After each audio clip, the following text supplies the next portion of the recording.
ड्रामे की स्टार्टिंग में फीमेल लीड शाओयू को दिखाया जाता है जो टीवी पर अपने हस्बैंड की बेवफाई की न्यूज देख रही होती है। न्यूज में बताया जाता है कि famous dancer sushi recently high profile के साथ चाइना लौट आई और अपने एक्स बॉयफ्रेंड हुआ चिन से अक्सर मिलती रहती है जो हुआ ग्रुप का सीईओ है। न्यूज देखकर शाओयू गुस्से से टीवी बंद कर देती है। रोने का क्या फायदा, कॉल मिला और उसे सुना। शाओयू हुआचिन को कॉल करती है लेकिन हुआचिन मीटिंग में बिजी होता है, उसकी कॉल इग्नोर कर देता है। शाओयू फिर से कॉल करती है, हुआचिन इस बार भी इग्नोर कर देता है और मीटिंग कंटिन्यू करता है। शाओयू और ज्यादा सैड हो जाती है। तभी उसके घर सुशी आती है और शाओयू के सामने प्रेगनेंसी रिपोर्ट रख कर कहती है कि मैं प्रेग्नेंट हूँ और ये बच्चा हुआचिन का है। सुशी की इस बात पर शाओयू यकीन कर लेती है। शक तो था उसे, पर अब यकीन भी हो गया कि हुआचिन उसे धोखा दे रहा है।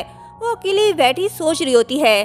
काफी सोचने के बाद वो हुआचिन से डिवोर्स लेने का डिसीजन ले लेती है और लॉयर को कॉल करके नोटिस भिजवाने का कहती है। दूसरी तरफ हुआचिन मीटिंग एंड करता है। तभी असिस्टेंट भागते हुए आता है और कहता है कि बॉस, मैडम ने ये नोटिस भिजवाया है, कहा है बहुत जरूरी है।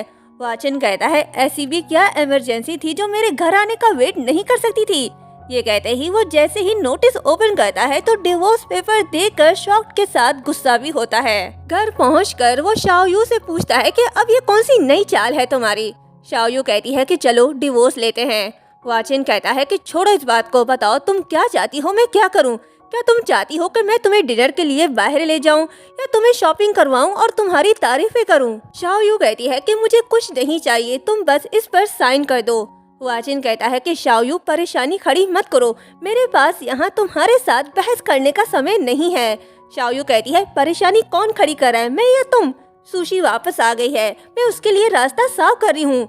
जिंदगी बहुत छोटी है और मैं उस आदमी पर समय बर्बाद नहीं करना चाहती जिसे मेरी परवाह ही नहीं। वैसे भी शादी से पहले हमने एग्रीमेंट पर साइन किया था, प्रॉपर्टी का कोई इशू नहीं और ना ही कोई बेबी है तो डिवोर्स लेने में आसानी होगी। हुआचिन कहता है कि शाओयू, हमारी नाकाम शादी का बाहरी लोगों से कोई लेना देना नहीं, तुम्हें प्रॉब्लम को अपने अंदर तलाशना चाहिए। ये सुनकर शाओयू कहती है कि मेरा एक सवाल है हुआचिन, तुम पहले शिकायत क्यों नहीं करते थे? हुआचिन कहता है कि शाओयू, तुम्हें पता नहीं कि शादी के बाद तुमने क्या किया? हर दिन जब मैं अपनी आंखें खोलता हूँ और बंद करता हूँ तो तुम बस मेरे चारों ओर घूमती रहती हो, मुझसे पूछती रहती हो कि मैं क्या कर रहा हूँ और कहाँ हूँ।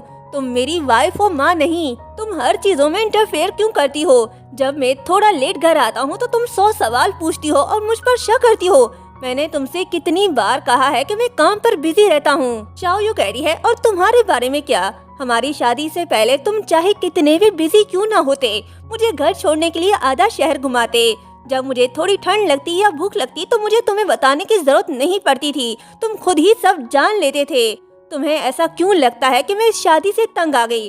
और जो इंसान बदला है ना, वो तुम हो, मैं नहीं। हुआचिन कहता है कि जब तुम ऐसा सोचती हो तो मुझे लगता है कि हमारे लिए बेहतर होगा कि हम कुछ दिन एक दूसरे से दूर रहें और इस बारे में सोचें कि क्या हमारी शादी कंटिन्यू रहनी चाहिए या नहीं। तो शाओयू डिवोर्स पेपर देकर कहती है कि मैं कुछ सोचना नहीं चाहती, मैंने डिसीजन ले लिया है, मैं तुम्हारे साथ बिल्कुल भी नहीं रहना चाहती, मुझे डिवोर्स चाहिए।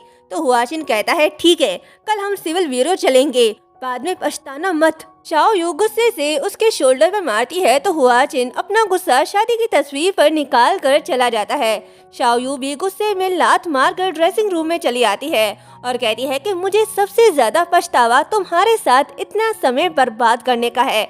ये कहते ही वो रोने लगती है और अपने आंसू पोंछकर कहती है कि क्या ये मैं हूँ, क्या हालत कर दी है मैंने अपनी। ये कहती ही वो मेकअप प्रोडक्ट उठाती है लेकिन वो एक्सपायर होते हैं तो वो अपना मूड ठीक करने के लिए ऑनलाइन शॉपिंग करने लगती है। नेक्स्ट मॉर्निंग शाओयू उठती है और ड्रेसिंग रूम में जाती है कि तभी वो चेयर से टकरा कर नीचे गिर जाती है और बेहोश हो जाती है। हुआचिन घर आता है और शाओयू को बुलाते हुए कहता है कि जल्दी चलो, सिविल ब्यूरो बंद हो जाएगा। शाओयू कोई जवाब नहीं देती तो हुआचिन रूम में जाता है और कहता है मैंने कहा था ऐसा मत करो, अब छुपने का कोई फायदा नहीं, तुम्हें पछतावा हो रहा है लेकिन अब बहुत देर हो चुकी है। ये कहते ही वो जैसे ही ड्रेसिंग रूम में जाता है तो देखता है कि शाओयू बेहोश पड़ी है। वो उसे उठाकर सीधा हॉस्पिटल ले आता है। शाओ यू को होश आता है तो खुद को हॉस्पिटल में देखकर शॉक्ड होती है और सोचती है कि मैं हॉस्पिटल में क्या कर रही हूँ, मुझे तो स्कूल स्पोर्ट मीटिंग में होना चाहिए था। शाओ यू खुद को 18 साल की लड़की समझ रही है, वो इसलिए क्योंकि सर पर चोट लगने की वजह से उसकी मेमोरी लॉस हो गई, उसे पिछले कुछ सालों का कुछ भी याद नहीं। तभी हुआ चिन आता है और कहता है कि होश आ गया तुम्हें, अब कैसा फील कर रही हो तुम? शाओ यू कहती है कि अंकल कौन हो तुम, क्या हम एक दूसरे को जानते हैं? हुआ चिन कहता है कि क्या अंकल? शाओ यू, मैं तुम्हारा हस्बैंड हूँ, तुम क्या प्रिटेंड करना चाहती हो कि तुम मुझसे यंग हो? हम दोनों में सिर्फ 1.5 साल का फर्क है। शाओ यू कहती है क्या हस्बैंड और मैं यंग होने का ड्रामा कर रही हूँ? मैं यंग ब्यूटीफुल लड़की हूँ जो इस साल 18 की हुई हूँ। खुद को देखो, दिखते तो हैंडसम हो लेकिन एक बुरे अंकल से कम नहीं। चलो निकलो यहाँ से, नहीं तो मैं पुलिस को बुला लूंगी। हुआ चिन उसके क्लोज जाकर कहता है कि मैं तुम्हें हैंडसम लग रहा हूँ, क्या ये मेरी गलती है कि मैं इतना खूबसूरत हूँ? तभी शाओ यू उसे पिल्लो मार कर कहती है कि दूर हटो, मेरे करीब मत आना। तो हुआ चिन कहता है कि पागल हो क्या, हर रोज एक नया ड्रामा। ये कहते ही वो सीधा डॉक्टर के पास जाता है और पूछता है कि डॉक्टर मेरी वाइफ को क्या हुआ है, वो ठीक तो हो सकती है ना? डॉक्टर कहता है कि सर पर चोट लगने की वजह से खून जम गया है, जिस वजह से शाओ यू को एमनेशिया हो गया है। ज्यादातर केस में कुछ टाइम बाद मेमोरी वापस आ जाती है, लेकिन ये भी पॉसिबल हो सकता है कि उसे कुछ भी याद ना आए। तभी असिस्टेंट कहता है कि बॉस ये तो अच्छी बात है, जैसा चल रहा है वैसा चलने दो। हुआ चिन कहता है क्या मतलब है तुम्हारा? असिस्टेंट कहता है कि बॉस मेरा मतलब है कि क्या ऐसा इसलिए हुआ क्योंकि मैडम आपसे बहुत नफरत करती हैं और शादी समेत आपके बारे में कुछ भी याद नहीं रखना चाहती, इसलिए उसने आपसे जुड़ी हर चीज को भुलाने का फैसला किया। हुआचिन कहता है तुमने बात तो सही कही, मुझे तुम्हें रिवॉर्ड देना चाहिए। असिस्टेंट खुश होता है तो हुआचिन कहता है कि इनाम के तौर पर तुम्हारे इस साल का बोनस कैंसिल। दूसरी तरफ शाओ यू की बेस्ट फ्रेंड जियांग टेन उससे मिलने हॉस्पिटल आती है और गले लगकर रोने के बाद उसके हाथ पैर चेक करने लगती है कि वो सलामत है या नहीं। चेक करने के बाद कहती है कि फिक्र मत करो, सब ठीक है और तुम अब भी वैसे ही ब्यूटीफुल हो। शाओ यू कंफ्यूज्ड होकर उसे पहचानती है तो जियांग कहती है शाओ यू तुम्हें क्या हो गया है, क्या मैं तुम्हें याद नहीं, तुम मुझे डरा रही हो? तो शाओ यू कहती है कि तुम्हारे फेस को क्या हो गया है, तुम इतनी बड़ी क्यों लग रही हो? जियांग समझ जाती है कि इसके दिमाग के साथ कोई तो मसला है।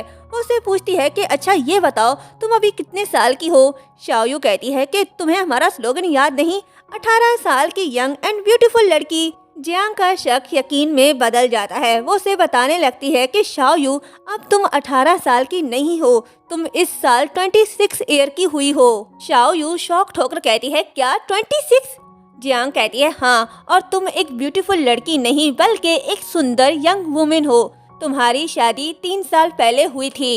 ये कहते ही वो उसे वेडिंग पिक दिखाती है जिसे देखकर शाओ यू शॉक्ड होकर कहती है क्या?